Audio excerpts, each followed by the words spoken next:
Hanno viaggiato per oltre 1.000 chilometri su un mezzo appositamente attrezzato per questo lungo trasferimento, due grifoni recuperati nella Germania centrale nel mese di giugno a un paio di giorni di distanza, l'uno dall'altro. Sono arrivati la settimana scorsa alla riserva naturale regionale del lago di Cornino, dove hanno potuto recuperare pienamente le forze.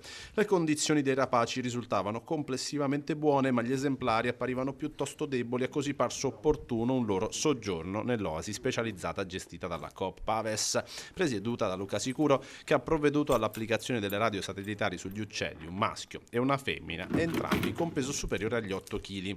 Un'operazione condotta in collaborazione con vari istituti e associazioni, in particolare il Parco Nazionale di Kellerwald-Edersee, la clinica veterinaria di Gießen-Ludger-Kluthausen, l'ufficio veterinario di Waldeck-Frankenberg e il centro Edersee-Griffon Vulture Observatory.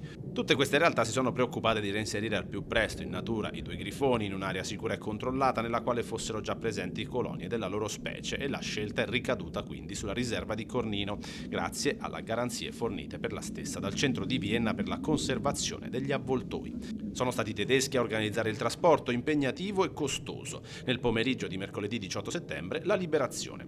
Gli esemplari si sono involati prendendo rapidamente quota e dimostrando un'ottima forma. I loro spostamenti saranno seguiti tramite i monitoraggi effettuati in riserva con i dati forniti dalle radio satellitari.